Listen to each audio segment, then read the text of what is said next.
విజయనగరం జిల్లా బొబ్బిలి నియోజకవర్గంలో కూటమి రెండేళ్ల విజయోత్సవ సభను ఘనంగా నిర్వహించారు. కార్యక్రమంలో జిల్లా బీజేపీ ప్రధాన కార్యదర్శి వేమకోటి గిరిబాబు, బీజేపీ నాయకులు పెంటస్వామి నాయుడు, జనసేన పార్టీ ఇన్ఛార్జి అప్పలస్వామి పాల్గొని కూటమి ప్రభుత్వ రెండేళ్ల పాలనలో జరిగిన అభివృద్ధి కార్యక్రమాల గురించి వివరించారు. ఎమ్మెల్యే బేబీ నాయన మాట్లాడారు. ముఖ్యమంత్రి నారా చంద్రబాబు నాయుడు నాయకత్వంలో రాష్ట్రం ఆర్థిక సంక్షోభం నుండి అభివృద్ధి, సంక్షేమ దిశగా పయనిస్తోందని పేర్కొన్నారు. వైసీపీ వాళ్ళు ఇచ్చిన హామీలను గాలికి వదిలేసి రాష్ట్ర ప్రయోజనాలను తాకట్టు పెట్టారని మండిపడ్డారు.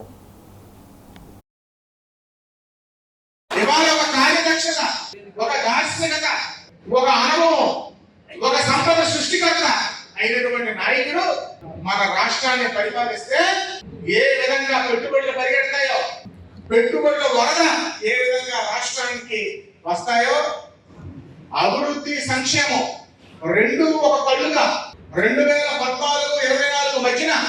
ఆర్థిక ఉగ్రవాదం మన ఎకానమీతో జరిగిన మన గల్లా పెట్టి, మన రాష్ట్రంలో గల్లా పెట్టి పూర్తిగా నిర్వీర్యమైపోయిన క్రమశిక్షణ లేని ఖర్చున అవన్నింటినీ కూడా అధిగమించి ఇవాళ ఒక కార్యదక్షత, ఒక అనుభవం,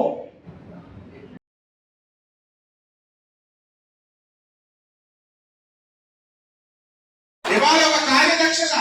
ఒక దార్శనికత, ఒక అనుభవం, ఒక సంపద సృష్టికర్త అయినటువంటి నాయకుడు మన రాష్ట్రాన్ని పరిపాలిస్తే ఏ విధంగా పెట్టుబడులు పరిగెడతాయో, పెట్టుబడుల వరద ఏ విధంగా రాష్ట్రానికి వస్తాయో, అభివృద్ధి సంక్షేమం రెండు ఒక కళ్ళుగా 2014-24 మధ్యన ఆర్థిక ఉగ్రవాదం మన ఎకానమీతో జరిగిన మన గల్లా పెట్టి, మన రాష్ట్రంలో గల్లా పెట్టి పూర్తిగా నిర్వీర్యమైపోయిన క్రమశిక్షణ లేని ఖర్చున అవన్నింటినీ కూడా అధిగమించి ఇవాళ ఒక కార్యదక్షత, ఒక అనుభవం,